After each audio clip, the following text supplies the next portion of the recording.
siamu asibamta Electoral Commission ekatulukia program egitandikirege ebiro mukaaga Monday yesterday tukuhandikisa abatukweta aba village residents, the willing village residents obundi abantu abaikala mu byaro abatura byaro bikwawukana muno mu Uganda yonna actually, but today tujja kuba tubaza Hambara city mu byaro 186 tukwandikisa abantu abaikala mu byaro ebyo every time. That's why they're calling them residents. Nguni horara. Most of your time niho oba, so niho tukuhandikisa kandi exercise enu bakagibiro bitano, so far twakozesa ebiro bibiri tukusigaiza ebiro bisatu. Yes, so wagamba ebyaro umuntu nasaja site harumwe byaro. You can give us examples of ekijungu necyaro ningashika koba necyaro or anything. Meanwhile, twaza kureba akarura tukaherera umwaka gw'2019. It is I think 2018. Yes, 2018 2019 they are in. Waza kureba haho kw'emyaka mushanju munana. Ekibetsereza akarura ka yeresine. Abarura mahure bakimanyire Minister of Local Government ataga bakalabiyiteka mu Parliament bagyongezayo every other 180 days at a time. So, and because tukatandika program I think around 2022 was it? 2022 chonka sente zabazitaro twagemereza. But tukatandikira kipakora hatu tukatandikira kikora, we had registered people. Yes. Then sente government yagamba tena sente bagemereza. So from that time Parliament yarabiyiteka nibagamba bajaga kuongezayo as and when atwatagana bongezayo 180 days until government byatungire sente yagamba karukanu kakaterwe, and so twagaruka kandi ali nkubalize sente ezo government kaziriza Electoral Commission titukunira this time gamba ati mwemerero saho sente no sente ziriyo kandi akarukanu finally tujakatera akaba women councils and committees ebirabi na bisatu nakaba chairpersons LC1 ebirabi na 8. Okay. Nazaro jwa woman chairman ni manyani we uriyo yebembire uriyo kandika. How is that turn up omuruboma? Abante kurumba zimanya nangwa tinye nyebembire uriyo kuhandika. Iwe kachairman what I mean, yes mobilizinga kandi Electoral Commission etire abakozi abakandika abantu abakutera karuru kandi muruboma bari Ruboma Primary School. Konka chine tana pechirinche omu bicweke byetawuni omanya ito twinumuze ko kugira ngo ninza ashaya muheru konke kiriye kintu kitarukirunje abo kuba ko rabo in interest no sakurija kwija muheru kandi ushanga katabo kijwire so shange wabura kugira ki kutera karuru ninga kuterwa karuru, so kirya hari unitera abantu muranga abari abatake handikise abanyaboma Boma Primary School erihi erya center ya Seriona kandi hotukorera buri kimwe registration zone hotuzikorera, so twasigaza yebero bishatu tukozere bibiri hatwasigaza nyinchaka rwakana rwakatano. So mutaferwa kuzayo muka registeringa mukaronda omwebembezi wanyu obukubasa kubasiyo obuhereza. It's your constitutional right tukoreba ngo watera karuru. Wana jango muntu aije abasekwana yahanditsa ubwo no muntu nabaryoha who is eligible kumana yahanditsa kutera karuru. Omuntu orikuza kuhanditsa kutera karuru no mutuze kandi ashemere kuba aine national ID. Ninga yati national ID ashemerire kuba aine namba ya karuru akuyabe nakozesa akakonje yakakonje. So ni bimwe ahabikwikirizibwa ku qualifyinga ngwa azumu register yo kutera karuraka. Okay. Yes. Ntara vera umbo agamba mungu baka mukamwa handitsire.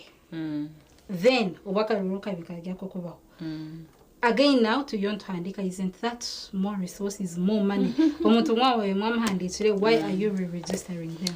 Hata ito handikire myaka erabiroho kandi itwe mu bururu we do what we call, we must update tosandika kula no mujene elections otwatakukozera elections ezo tubanza tukole tueta update of the voters register awokuba tuba tulinamu abantu abayikiza emyaka 18 tuba tulinamu abaafulukire bagenda tuba tulinamu n'abaafiire yes so nikyo kimu na hano tukatuzandikise so many years ago baita tulina abayikiza emyaka 18 abatabaire mu register kandi ate edi program ate kabeeri so yo yakwa so now this is a new program register tutandikire okuhandikisa buhyaka kandi registers tukuhandikisa nizo tugenda kukozesa ate omuntu atagamba nyonke handikisa ningenda kuteera kaluluka member of parliament ubundi meya abakingaruka mu kwehandikisa oinagarukamu because kala kaluluka kaba polling stations kanu kali hakyaro okukoma chairman wawe owekyaro and that is why registers zino ziri village based yes ziri polling station based for example mbara system kalulu tukatwina polling stations bisatu ne 5 305 baita twine byaro 10 kinana na mkaga I think you can see yes so ezo zisakula okwezo registers ziri polling station based baita zino ziri village based nikyo tuzikolera buhyaka wazangu ntwisha kwa ntutera byaro meaning chairman n'omuntu orukwa kwasara abantu uba kumanya omakuru hari abantu bembazira ngo akarura wakabo kuzangu nako muntu wacaro w'abantu uba kumanya kandi yo nahisi abantu obuhereza akarura kakashemeye kuba kari secret so akarura nkwisha kwa kari yangu mugongo ninga ndaka secret buli karura katukora kabane itekali eiteka lyako yes so kana ka LC1 na women by the way titukubaza ha women councils kana karuru kachia persons LC1 na women councils and committees tukufuna register ibiri twine register ya white na ya pink register ya white yaba residents bekyaro bona men and women then ya pink yaba kyara bonka runda bakazi abakuba bakazi bagenda kwekoma mu committee yabantu batano from each cell so tujja kuona chairperson tujja kuona vice chairperson tujja kuona secretary tujja kubaho na publicity secretary nibona secretary for finance ebibikaro byona bajja kubesimbaho babakome which is different ne kyaba LC tujja kuma chairperson niwe nka president wekyaro nominating executive ye okay yes so that is the difference so abantu kubaterera nabakyara bagende behandikisa bokuba twina already committees za PWDs persons with disabilities twina committees za older persons na committees za youth so the only committee tutaina ni yabakyara workers batunga ba councillors what baina committees so committees zitandikira habyaro twina people with disabilities older persons youth and now women so women tukatabakomere tugenda bakoma umurundi guno sabantu nkubaterera haro chairman nikiyabalize kingonza correctinga ngusa kusanga katabuka ijwire bukakujura ntubaha kandi but kirungi muno still gendo wire nbukyali tujja kusibira yo muntu for as long as tukyali mwebe bire bitano tujja kubahandikisa baita bakulenda kuba mukatabuka kabiri genda hati bakwandikise niko sobole koma then omuntu akwasa kwa yana tule na sakwebuza is registered near NRM near aboromunya Uganda ninga tuli multi-party politics in register ya National Electoral Commission niyo ekugihandikisa parties zona zili welcome no trying to nominating by the way otwamara kuhandika register eno ebiro 10 ibiro 13 week Monday tujja kwantu displayinga what they call display 13 na 14 then ebiro 15 mpaka 19 tugenda collect nominating we shall nominate bakwenda kwesimba and we are calling upon all parties haitukubaliza na parties ezini nazo zikuitegeka kusindika ba representatives so all parties will be welcome to your nominating ba parties zona ukuba in Uganda eri mu parties emirundi mingi so it is not just one party okay mwamkabango nkachairman wazangu ehureta msirizo ya nyumazio how is the turn up seria we na mwebyaro bakubinga umuseri yanje ni cyaro cya Boma Chonka nico gutantugera ugu nico yashobora kugira ngo tutandise polling stations na nebyaro hati polling stations zibire nyingi no kugira ngo abantu umuseri babare bingi babura kwikamo konka ati ne cyaro nubaronda mu abantu abaraye bembere cyarecho so nico kugira ngo Boma ne cyaro Chonka tari mu kindi ngo nebyare bindi Boma as a cell ninga yo kweta zone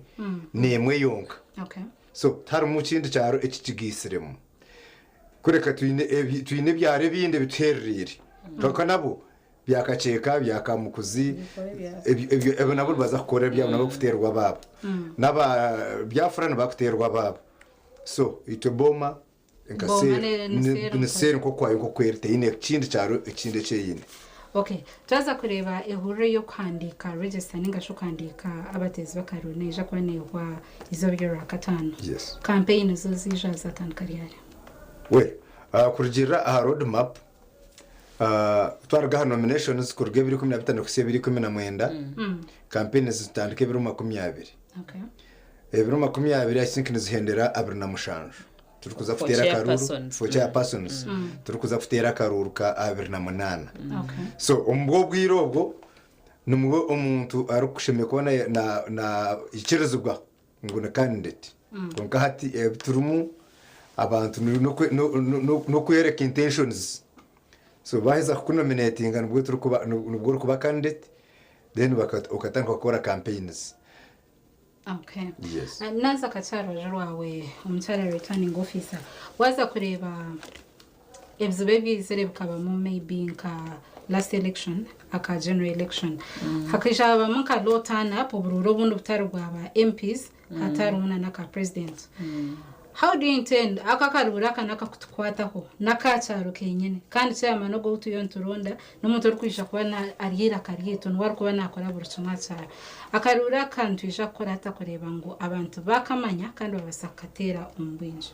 Angela abantu bakamanyira akarurukana akabataga bakalinzire omuntu agamba mutamanyire karutimanyire kyaroho better people are aware bakimanyira karukaroho but also already Megan Indora ha TV West oburango ni burabamo so nkubukurabamo TV West na radio nko bukurabamo then na shows in cousins tukora. Okay. And then twina supervisors baitu baramukize the ward supervisors baina ebizindaro by suppose digenda ni barabamo ni baterera abantu baje behandikise. Okay. Umara mutaka kikozere mugende mukikole because abantu baina kumanya kigenda mai so much as they know kimanya na kuongereza wa campaigns tubaliza hazaba chairpersons but nabakiara nabo bagenda kubana campaigns utukumara kubahandikisa urundi nominations ebiro 19 baje kutanika campaigns zabo 22 mpaka ebiro 22. Okay. Akupaka urukabu kaliye ebiro 23 20th 21st and 22nd. Okay. Baine biro bisatu. Yes. Then tukoma 23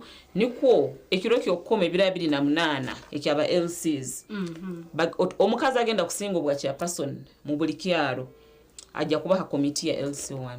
Okay. And that is why akarukabuka is automatically. That's why akarukabuka is earlier. Okay. Yes. Then nanyenda kuzaka zati tuchesente. Wazaga sente zishohuire. Can you tell us how much is your budget? Sente zumuyo muzakoresa mukaruraka. You know what to talk about money. Like the whole of this.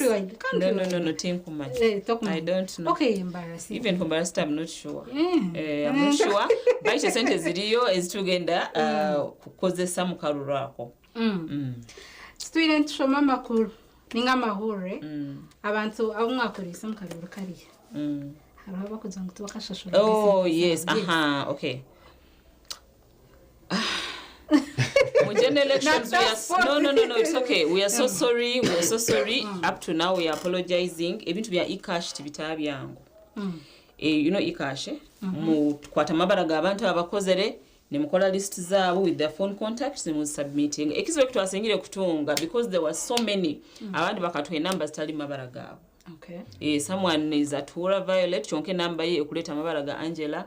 They cannot pay aruhegyo mismatch. Okay. So we had to tag to correcting list says on correct hata bakeheroho. We still have a few chonkali kwa the last week in submitting the final list. We are hoping that everybody will be paid by then. So now the difference this time round is that they will be paid cash. Okay. That is per day. Payment. Per day worked, yes. On the polling day per day worked. But when abakora hati tujazwa sasa umurundi gumba malirize kya katanu bamaze no gara accountability. They have to account for the materials we've given them then tubahe sente. So esente zaba bakora bali mu field bona zero ho. Nabagenda akora mburu bona sente zabo zero ho tuzigenda kubaza amasimu bajja kubana basitunga. So materials this is what we shall call it. Ja kwantureba buri yobwo mu bwayanzure kora nenga No. At this time, it's lining up. Okay. So materials is tukubaza on the registers zaitu is tubahaire. Kantu kubatera ba village election officers. Our officers bakubeta ba village election officers. Abantu bahango, the big people. Yes, they're in charge of those registers at the village. So materials is tubahaire actually. Basically, in the registers is. So properties za Uganda. Bajja kuzeta amalirize kuandika amabante kyakatano. Okay. Yes, yabere kunda TV West kandi wasakwana twegaita ko tuyonturekanisiza akaruru kaba chairman LC1 abana b'ibyaro na nabemeruka kandi tija kontutera na nakaruru akabachara one women committees. Beitona home studio nyine mo returning officer wa Mbare City ogona mchara Violet Atura hamwe na Frederick Tuliatura Kabango ogona chairman wa Boma Sale kandi program neshonga yisoba tija kwanza kache umkahumro utakarga TV West ntukarga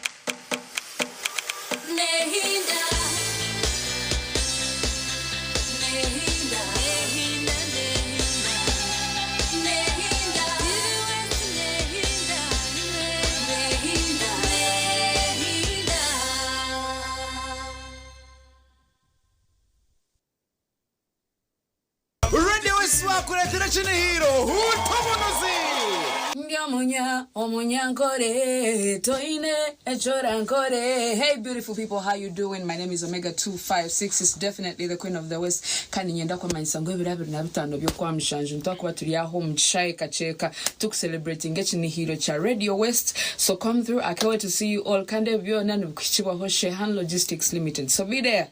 Nera my lover, yeah.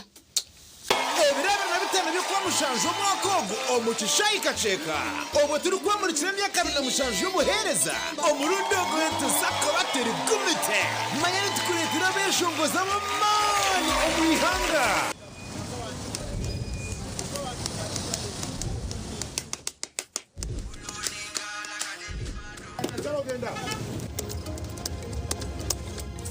And that's it for today. Till the next episode.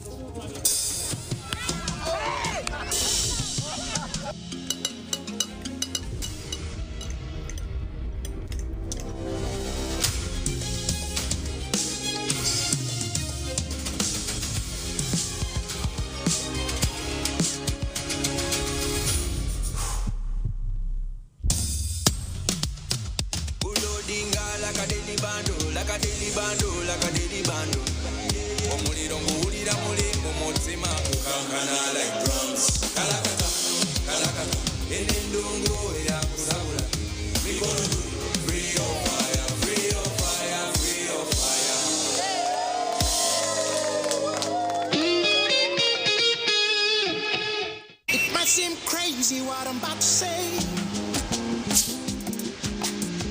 Here's how you chase that gray away. You're a hot air balloon that can go to space. With the air like you don't care, baby, by the way.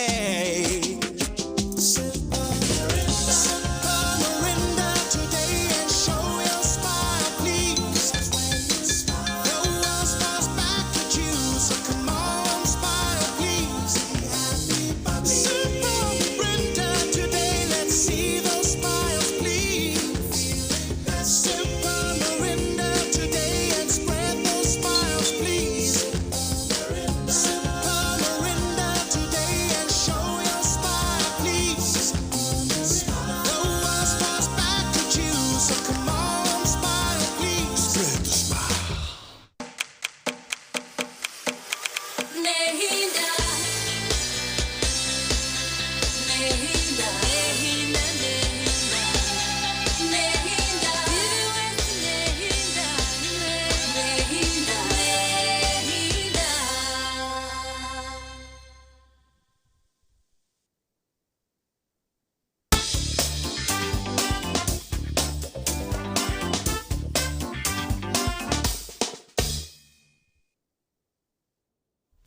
tabaraka y'umukahumuro ejene TV West kandi program y'inshanga y'izuba umuhereza ine Angela na Trinda program ejene beruko rwa kabiri rakashatu n'urakana ukutandikana shayishatu kwisiya shaha inantu turebe ibintu binji beruko tukwataho kandi erizoba nabasakwani nyege yitwaho abantu bomutano returning officer owambara city ogona Vaila Atura hamwe na Frederick Abango kandi program erizoba tuyontureba okutwetebekansize akaruka chairman LC1 ningashiba chairpersons abwentebe yokubanza hamwe na abakazi abakwisha kwamba toranwa abuchiko omubyaro hamwe na nemeruka bitona basakwana twegita ushaheje no basa no kutwegetera YouTube channel yitu live banza wa likinga o subscribe nje ubone ko tutunga live omukairaka tutakaje mukahumuro twarebe ibintu byesente twija kubuza munonga because I don't have the accurate figure kana nona taisata ine accurate figure bitu nontisha kwantu yonzera kase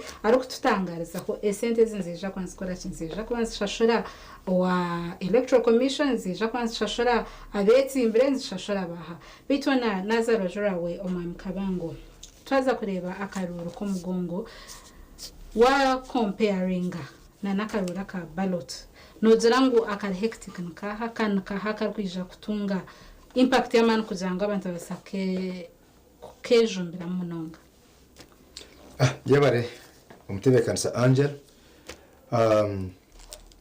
akaruru dake emiringo ebiri akokutera ka boxi na nako ku mugongo obururo butwereze obwa MP na ba president na ba mayor na ba chairman LC5 bwebiryo bwa box.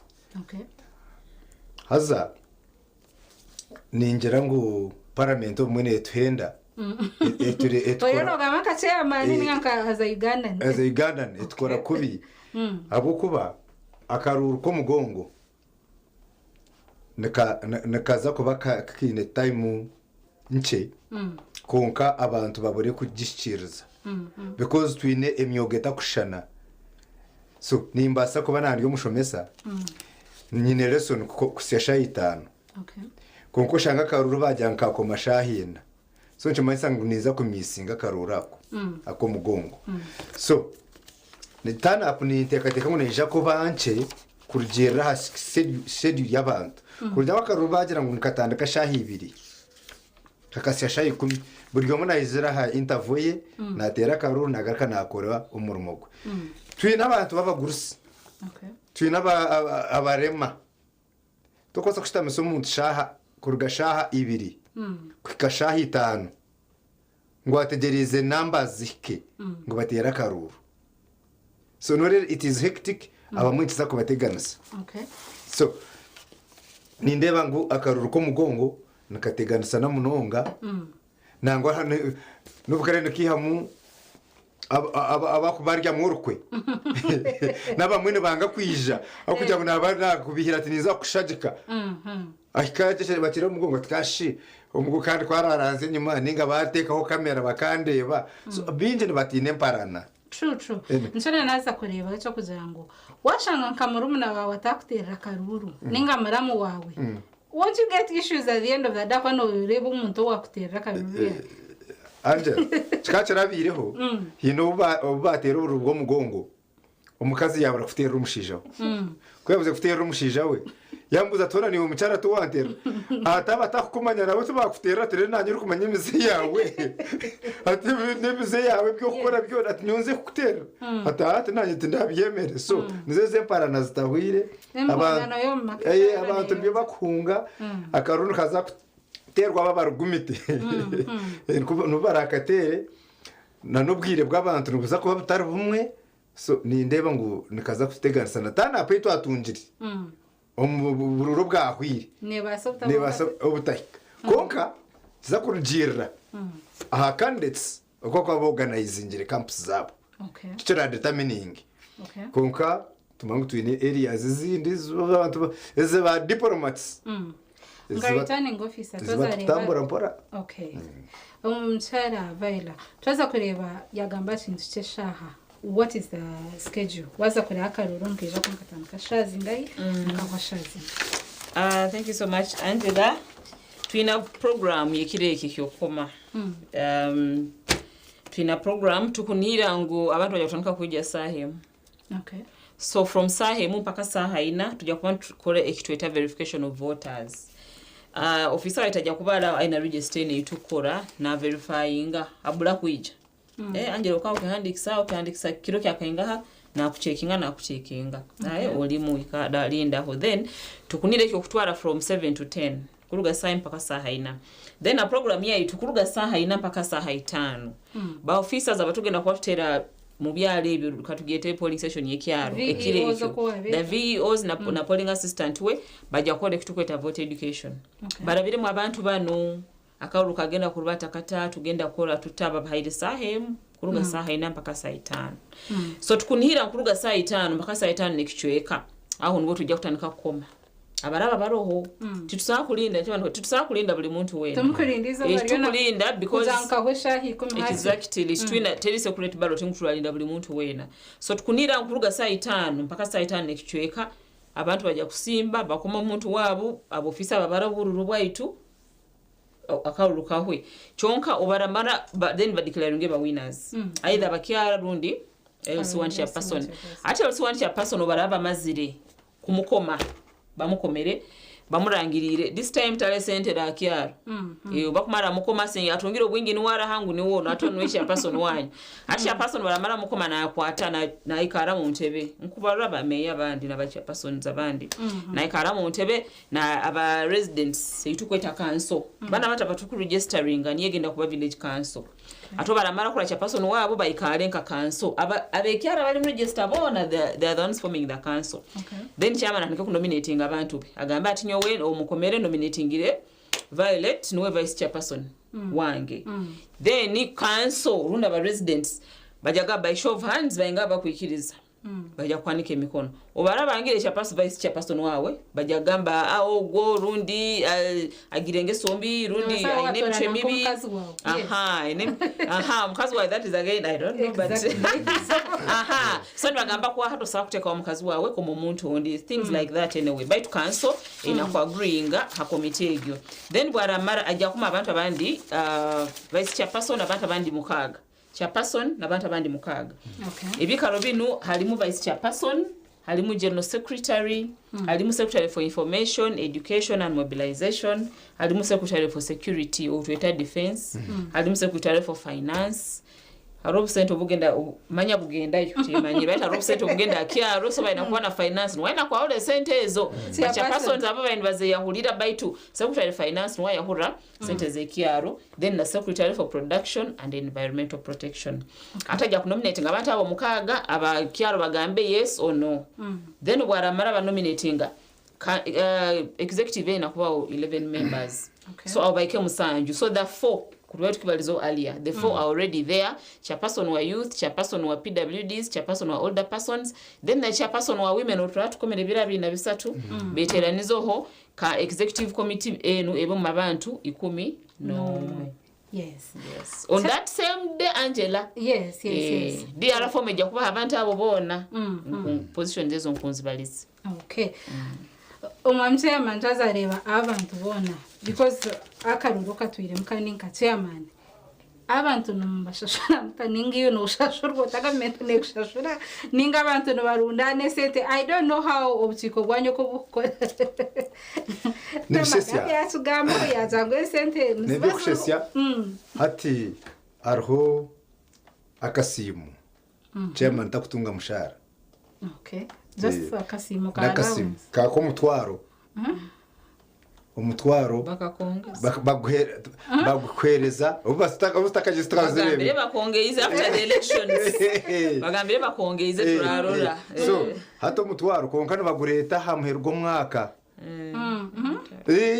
umutwaro no pa wiki apa umkwezi no korukwezi umwaka umutwaro gumu ati no roburobu obubatiro bwa LC1 abantu butu barabutire nko murumu bagateka nko buhereza because no ryo mukaya no ryo mucyaro cyawo so just akunu bakujya kuko wakoze ka airtime kawe kakuyambe kana koko konka nabo batulistindebere nabo bacerebere ariko ninjuka na President Museveni we abara chairman wa LC1 yabo ya Nshwere ninjira kareba ngo nazo zamushobera so ninjira hati obwiro bwa kuba revisingire mu bundi bakija kongera hakasente konka sente za LC1 tuziruho chairman atunga umutwaro vice wawe atunga zi ukashina gutunga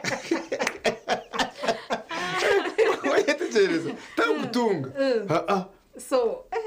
so no rebe kana ubone wor kubari mukama we cyaro kashimanyese nukwere ati umuntu koreka tukabatina kashi nco nakugera ngo okurgira nco babe no reba hakatari mu chairman umusigazi akari chairman akuzire ya retiringira ryampo just arukora kwerezo buhereza kusi abantu buhereza yes ni chikushesya koka definitely abantu kuba birebire no bitwentu bikoro bihenda biragiro za stamp hata akabaho kugusa amataka akaguza mu kugizira ki nkebyo which is not official kuko abantu tachi no bahota so angera warita rukumye natururi rwa nankanirwa stationary because na stationary tugiye gura no murori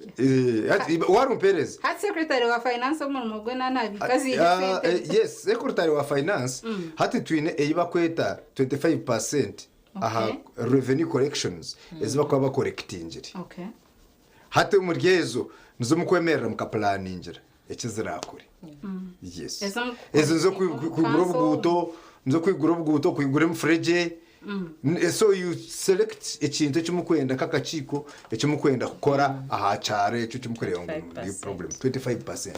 Okay, yes twaza kureba akaruru wajya ngutopenda gambe ikintu cyose konka I can ask here say budget basabira ko 50 something billion 56 billion tipo da gamba tutebereza mune basabira ko 56 billion ese deseja koresa gosta nezo kushashuriwa nka returning officer nezo kushashuroha yes what is that money supposed to do sente zikira zo kusasura abakozi okay abakozi abatu recruitingire nabatugenda ku recruiting akubani baba inge byaro emitwaro musanju bingi okay yes so of course then there is zine bizikora kandi tsinumba but most allowances no most allowances na activities kurubata activities za kurubata taro sent okay yeah the different activities we keep doing so they're all facilitated as centers you keep doing before during and after because anje china tuulizecho aho mukubana muraba bajango electoral commission government ejire sent billions kwingana ziti ngumbwenu nimwe abesimbiri azin that's what we budget munezo facilitate campaigns konka twikiri mukura 56 you feel like it's a lot of money but muku systematic for this entire country and that budget never kagitema but I don't want to talk about money here because I'm not the finance I'm not into finance I'm not into what nyonyizire kutera abantu bambarara ngwe sente government ekazitayisa mungo kuzigenda kozesebwa sente ziriyo abakozi bona batugenda kwemirimu tugenda kubasasura ekyo nikyo nkusobora kubagamba hano onkano tanduko tori kushashorogo wa hati wariyo takamushashuri abakubakora but most of them were paid by the way most of them were paid we have just a few complaints kane kugambira alizarugire issues with names and numbers but we are working on that and now it will be cash they will all be. This is a different budget. Yes, the other one was a different budget. So 56 billion something. You like the 56 billion? I should connect you to Chairman Isibi Abakama Justice so that he can explain to you maybe. But that money was budgeted for and presented before Parliament. So zinebizigenda kora mukaurukanu making ashwanga kaurukanu kahoire kurungi. Okay. When Angela churra abantu n'abatukureba nabo bacurura batatutuga twine sente ndakushabeza waraji ezacyaruriye twinaho sente z'aba candidates a sente zona zokora emirimu ya electoral commission. Okay. Turkwirira kuhendera omwami chairman umutezi w'akaruru wa Boma Sale n'umutezera butumwa bishemwe abanyaboma nimbashaba ngo mwimuke mwije n'indangamuntu zanyu mwije mwihandikise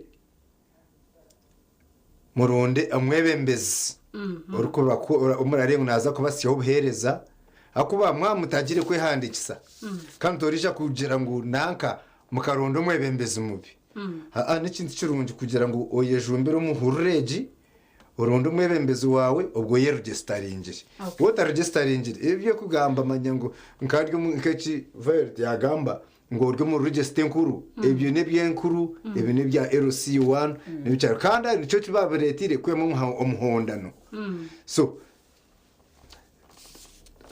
okwehandikisa no kubizusya kurya Boma Primary School tutandikana na shayi 2 kuko mashayi 10 that is Breeze kusiro wakatano so nimbe bali supposed VEOs bali supposed kuba centers ezo kuruge sahe mu mpaka sahe 12. That's why they are paid a lot of money. Yes.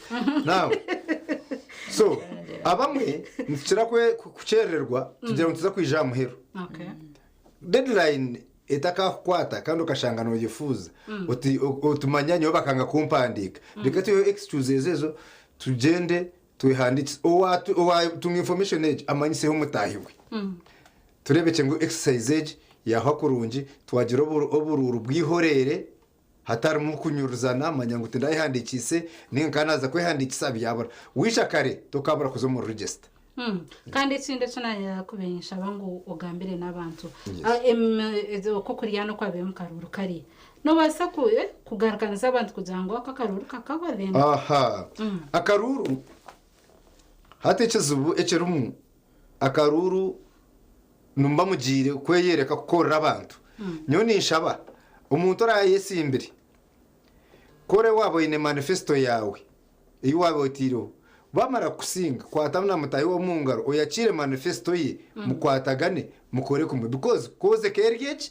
yo kujwekera abantu so entaro muzihemu tuzirayombeke nyowe angera ko ransinge ni kushira ninjate mbwe no bwansinga kastakanye ndatukora abantu ecanga kitu kirije ninjya gutora manifesto yanje tugire ki tukore kumwe nuko bishimire kubabiri because at the end of the day buri gomwe nagaruko we nata kandi abantu nibendo buhereza so twine kwatandisa twine garukana ubururu tubushimire kutwahora yes okay abajura umchara returning officer hebgambo byo byo kutezera omnyambara biga byange bikusembayo nominations ja kubaha divisions tugende twehandikise kandi kindi kingoza kubaza hongo abakyara the elections are progressive otwaruga hakyaro tujagenda ha ward tugenda city division ha city mpaka ha national level batungire national chairperson for the women council and then baba aba LC chairpersons otwaruga LC1 tujagenda LC2 baito otwaruga LC1 only abantu abala executive the 11 abankubaliza abangambirege mu buli cell no bajja kwetera niza tugambe akamukuza ina cells nga 11 so tukwata the 11 times 11 niba abantu abajagenda amuruka bakome LC2 chairperson na committee ye so kintu kima nyebere kubaza kimanye enda kubaza okane kindi ngubuli muntu wena bakwenda kwesimba na bakwenda kumana bakwenda kwesimba bena kuandikisa mu register zino na bakwenda kuma bena kuandikisa mu register zino bakwatu sa muntu ajja kukirizibwa nokumuhandika atali mu register akatu jja kuyebala ya mu register then tukunominating so buli muntu kwatera bula aina interest mu bulu buno agenda yahandikise nokwaleme progressing tukusima muno TV West. Thank you so much for always supporting electoral commission mwebale muno kutwaga kaire twegesa abantu bagambe ne bigenda maiso. I'm very sure with this evening hari abantu abaine kibegere yes and we are very grateful. Okay bitu nyenda ugachobe yishitiye ko kache eje kurukwera ko eyo kwandika ezo rwisha korataho ubara nominating na no bara mbatira karo.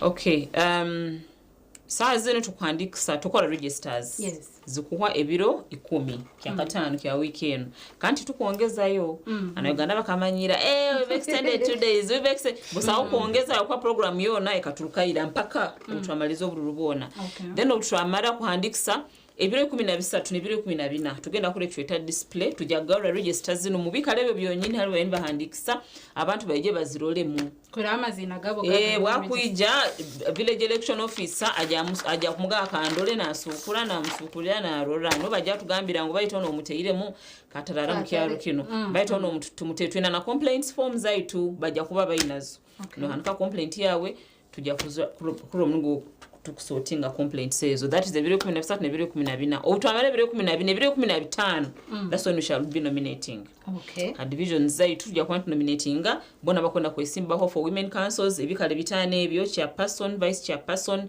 secretary publicity secretary na secretary for finance ebyo byona byokomebwa tibiringe bya LC mutujja kuma LC akome no hanu bona baina kuija besimboho ekikale ajja tugamenye okwendekya finance tumunominating so from ebiro 15 mpaka ebiro 19 tujakuwa tuandikisa bakwenda kwesimbaho otwantu kyamara kubahandikisa ebiro 19 tujagenda mu campaigns ebiro 20 campaigns abakyara ebiro 2 mpaka ebiro 22 akaruruka ebiro 23 then campaigns aba LC1 chairpersons ebiro 2 mpaka ebiro 27 akaruruka ebiro 28 then kunkibalizo ogebiro 28 buli kintu kyonekya aba LC kikuhwera aho tujafuna DR form eina abantu abo bona the 11 abakumakinga up the village executive committee yes then utramara utugenda levels ezigaruka utujja kantu bagambira ko twabagambira byona hati bijja kubeba tubanze tumale level A ne LC1 then utwagenda LC2 nebikweyongera ebya abakyara tujja kuongera kubamanyisa baitu bye bijagaruka tugenda kangira LC1 yonga okay yewe mnonga bitona wa sakana twegeta unimpamya hinecho sakwega hishikanga karuraka nkisha kwa nkaterwa ebiro 23 hakona karuru akabacara kanda karuraka aba chairpersons abebyaro that is LC1 akaruraka nkisha kuterwa ebiro 28 byokwezo kwa mshanjo ko kuturumu akaruru nkabaka hweraho bitu hishikango no basa kwishira itaro chawe obase kuba no yihanditsa kujango okabasa kutera akaruraka between returning officer Ogono Mchara Viola Atura kando gono returning officer Borembo Orwambara twine Nana Frederick Toriachura Kabango ogone chairperson owa Bomase umhereza wene Angela Natrinda ishikamonshonga yizo banetebwa mu esente abakaboze health drinks kande bakuretire chokunya nyamurunji hetune chokunywa akabozi energy drink ningashe rutereza makanyamnura chokunyeti chimwe birungo binji nka cloves antureba harumuna n'umurondo harumu chitosi chabacara harumu lemon ginger water harumu nana ebintu binji kandi babasa kubashira noreba ba agents babo umuribanda town ntureba bwejuru rutoche ishaka kandi nobasa no kubashira namba zabo notumshanje munana ina 2018 ningasha note mshanjo note 2 note emwe tukija kwantu yengera waha kwesha zitsa hoyo bityo bare kumure mulunji yabare kutwegitaho yabare kunda TV Western tuje kwantu kwerekeraho hari programs nyinji ezirukurataho utargaho hanga barinde murare kurunji bye bye.